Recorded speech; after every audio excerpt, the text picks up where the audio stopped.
Começando mais um vídeo pra vocês aqui, começando com uma notícia péssima, uma notícia muito triste, cara. Infelizmente, o Good Vitor anunciou hoje pela manhã que não vai mais competir o Pittsburgh Pro. Ele revelou uma lesão no grande dorsal, o Pittsburgh Pro tá se aproximando, tá chegando a hora, é um show muito importante pros brasileiros. A gente tem aí gente muito boa competindo na Open, na Classic, na Men's, categorias femininas. Vai ser um show muito vitorioso, muito importante pra gente. O Good Vitor era parte desse time. E é sempre comovente, é sempre triste. A gente sabe quando esses caras sofrem para se preparar, quanto que eles têm que abrir mão de estar perto de família, quanto que eles têm que sacrificar do seu tempo, da sua saúde, para acontecer uma lesão no finzinho, perto do melhor momento. Seria aqui esse campeonato, talvez, o melhor momento da carreira do Good Vitor, um momento que viraria a chave, colocaria o Good Vitor realmente na conversa para top 10, top 6 de Olímpia, ou até alguma coisa a mais. Mas tudo tem uma razão, nada é por acaso. Vamos ver direito e entender o que aconteceu. O Good Vitor fala aqui que é com grande tristeza que anuncio que não participarei do Pittsburgh Pro. E aqui ele fala que a lesão grande dorsal aconteceu há uma semana, que ele não relatou antes. Lógico, o cara se lesionou, tem um show importante, ele vai se resguardar, vai ficar na dele. Pô, de repente não é tudo isso, de repente eu consigo competir, de repente isso mostra, cara, o comprometimento do Good Vitor e a força de vontade, a coragem dele.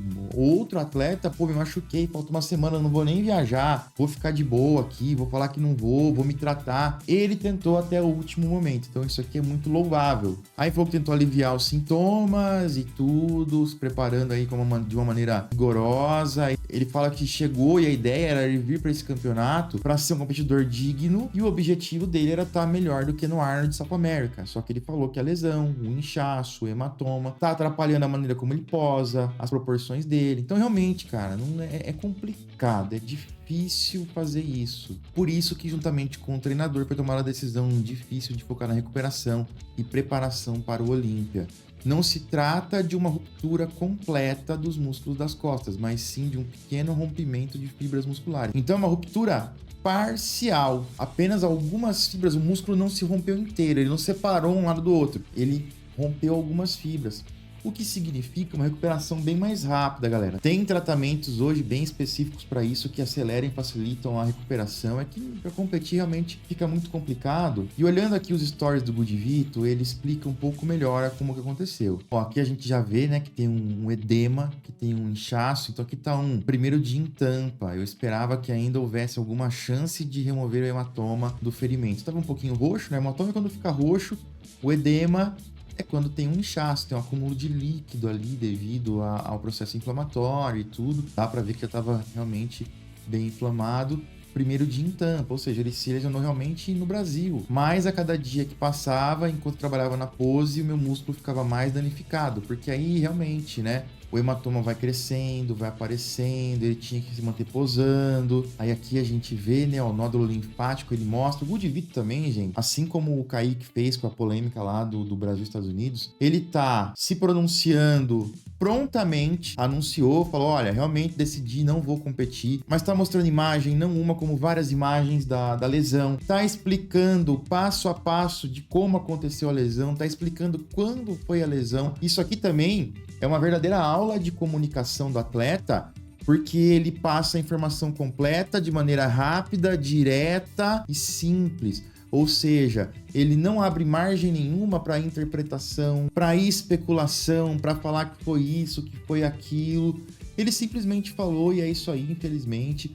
Depois ele explica aqui, ó, que o linfonodo na axila dele começou a aumentar, ficar inflamado, começou a doer, e aí não dava para ele tensionar realmente a musculatura durante a pose. E após cada pose, o hematoma ficava mais vermelho. Aqui embaixo tá escondidinho, ele falou assim, ó, nos primeiros dias o músculo estava apenas inchado, e aí usei compressas frias, anti-inflamatórios, etc. Mas aí depois o sangue realmente foi indo para a superfície. Aqui embaixo, no início a lesão parecia assim, tava ali, dava para ver uma desproporção e tudo. Aí, 2, então o processo usual do atleta de se livrar da água do corpo e verificar o estado de forma começou. A lesão começou a ficar assim, ó, começou a ficar mais roxinho. Agora a lesão está assim. Estou feliz que não haja nenhuma lesão grave nas costas. Tenho certeza que eu precisaria de menos de um mês para recuperar e voltar a treinar. Estou sinceramente confiante de que terei sucesso porque vocês me ajudam todos os dias. Deus está sempre lá e me guia. Ele me ensina, adicionando complexidade prioridade à minha vida e sou grato a ele por isso. O Good Vito metendo uma crase aqui, hein, cara? Que é isso, hein, Good Vito? Parabéns. Obrigado aos meus treinadores, Pacho e Cris, por sempre me ajudarem.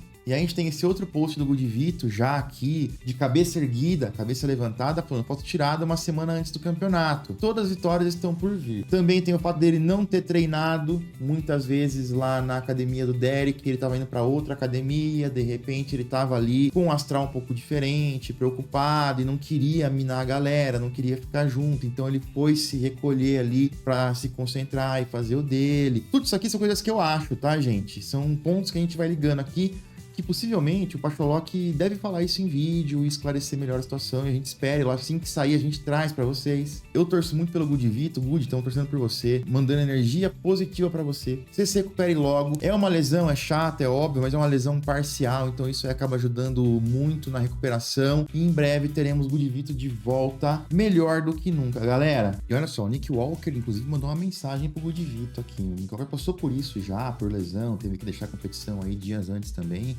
É interessante ver o que ele falou. I want to send my best wishes to Good Vito.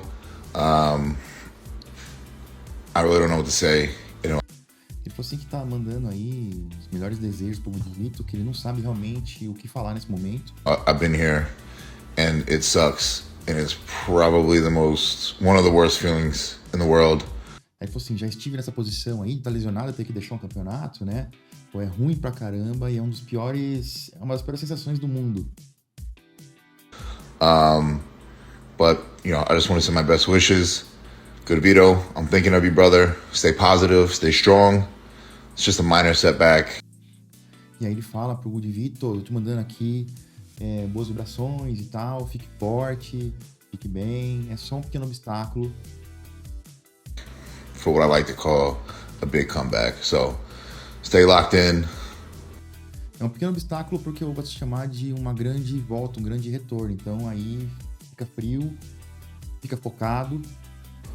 Surround yourself with the people that care for you, that love you, and, just keep your head down, and we'll see you soon, brother. E aí ele fala, se rodeia aí, fique cercado de pessoas que te amam, que torcem por você, que vão te dar suporte e bola pra frente. Legal, né? Boa atitude aí do Nick. Eu quero falar rapidamente para vocês aqui do Amino Powder 10 da Growth, aminoácidos essenciais, incluindo os BCA. Excelente opção para fazer aí shake intra-treino, para manter essa musculatura nutrida.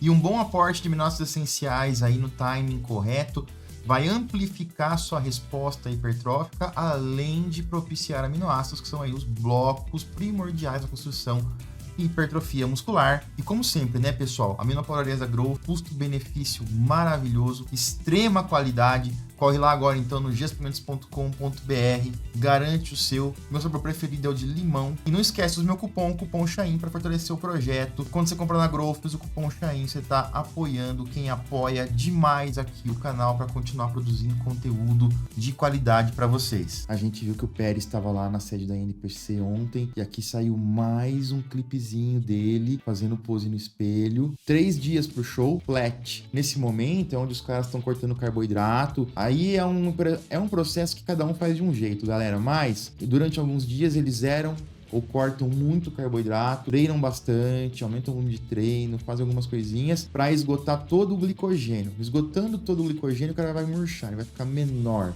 um pouquinho. Não é que ele perdeu o músculo, mas ele não tem glicogênio dentro do músculo. E aí, 2, 3 dias antes do show, depende do atleta, geralmente 2 dias, eles começam a fazer o carb up, que é voltar a comer muito carboidrato. Nesse momento eles cortam a água, manipulam o sal e tudo mais, para ter um processo que eles chamam de supercompensação. Ou seja, fazendo essas manobras, se for tudo muito bem feitinho, muito certo, o cara vai chegar maior, mais cheio ainda, vai tirar água subcutânea, vai mandar água pro músculo. Essa é a teoria. Por isso que esses dias, terça, quarta-feira antes do show, nunca são os melhores dias pro bodybuilder. É onde ele tá menor, mais murcho, com água sob a pele. E se o Pérez está com esse visual nesse momento, grande pra caramba, com esse aspecto enorme, estando flat, isso é um excelente sinal, porque quando ele encher, ele vai ficar ainda melhor. E o Donaire também postou esse storyzinho aqui, ó.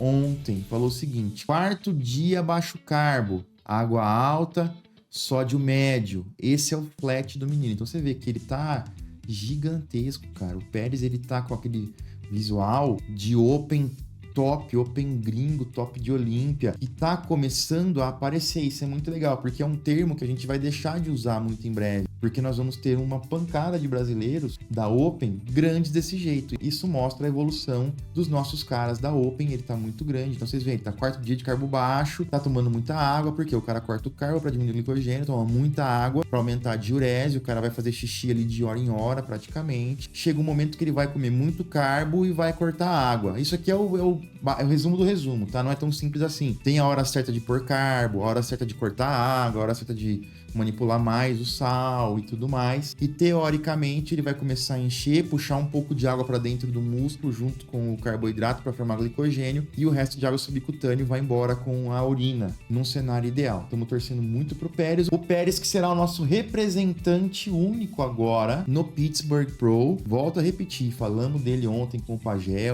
falou muito bem, concordo. É um cara que tem condições até de enfrentar Martin, se tiver mesmo confronto ali, de mostrar o seu valor. Ele bem finalizado, vai dar um trabalho louco pra essa galera. Falei isso no Arnold, me chamaram de puxa-saco do Pérez e realmente aconteceu. E no Pittsburgh eu prevejo a mesma coisa, cara. Vamos continuar acompanhando pra ver. E olha, teve um DC Backstage ontem com o André Pagé. Cara, excelente episódio.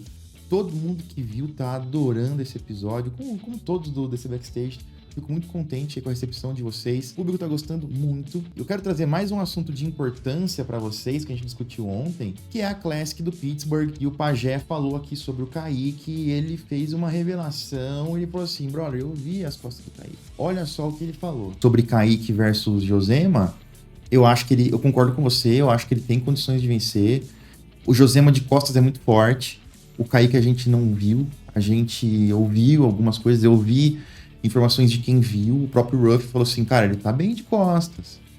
Ele tá bem de costas, é uma pose boa dele. Vou falar uma coisa pra você, ó. Eu vi o Kaique de costas.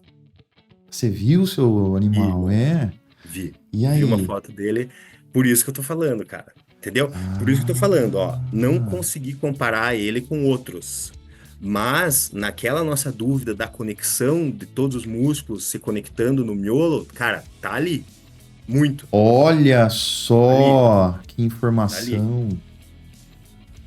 Pois é, a gente torce muito por ele. Eu acho que o Kaique de costa, mas assim, tendo a informação que você tem, tendo visto ali essa imagem do Kaique, a gente consegue acompanhar o Josema também, ver as costas dele, conhece bem. Você acha que, por exemplo, duplo bíceps de costas, Kaique e Josema ainda ganha? Ou Kaique tem chance? Cara, é que assim, irmãos, concorda comigo que o Josema é um formato, é uma anatomia muito sinistra, é uma profundidade, mas ele não é tão largo. Ele não é tão largo, ou tô errado? O V-taper dele talvez não é tão pronunciado, porque a cintura, a pelve, o quadril e a cintura são um pouco largas, eu acho, né? Ele é muito profundo, tem muitas parações e ele é até meio triangular ali onde sobe o dorsal, entende? Então eu acho, irmão, que assim, pode ser que o Kaique até perca pra ele na pose costas, irmão, mas eu acho, por exemplo, o side chest, o peitoral melhorado do Josema, eu não achei muita coisa, não me impressionou. Isso, não, a ideia minha era essa, era ir pose pra, então de costas, de repente, pode ser que o Josema ainda passe, mas, por exemplo, peitoral de lado, Kaique não, tem... Não, irmão, não acho que vai ganhar. E até mesmo assim, cara, hoje a gente tá muito errado. Tudo bem que tá de regata, mas olha as fotos do Kaique mandando pro bíceps de costas, cara. Olha aquele bíceps, aquele braquial, aquela... Pô. Né? E eu te digo assim, irmão. O Kaique, quando ele posava de mens, ele não aproveitava todo o dorsal que ele tinha.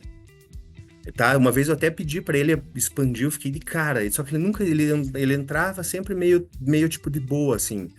Levantando os braços, irmão, o dorsal aparece. Entende? Então, assim, eu acho que tem frame ali. Cara, eu aposto nele, irmão. Eu aposto nele. E eu acho assim mesmo, e eu acho que, tipo, o fato, pera lá, André, mas ele tá chegando agora. Será que o Josema, por ter mais moral, eu acho que, irmão, nesse caso não, porque o próprio hype do Kaique, a gente começa a olhar as coisas, a gente não é bobo, né? Você vê lá o Terry fazendo a live com o Kaique, o quanto que eles encheram a bola. Então, cara, tá no radar ali. No mínimo igual. Com certeza, cara. Eu acho que aquela live que o Tarek fez com o Kaique, eu tava naquela live, é um sinal muito importante que eles entendem que o Kaique é um player que vai E acontecer os juízes ali, ficaram que vai ficar. impressionados. Pô, o que o Tyler falou do Kaique com o Huff, cara, a gente já teve umas préviazinhas ali, senão não tinha Exato. sido falado aquilo, entendeu? Os caras ficam Exatamente. quietos. Então é isso aí, rapaziada. Quero muito a sua opinião. Vocês concordam, discordam? Comenta aí pra mim. E se liga, porque daqui a pouquinho tem mais vídeo pra vocês. Se inscreve no canal pra não perder. Isso é muito importante. Tem muita coisa boa vindo esse final de semana. Valeu!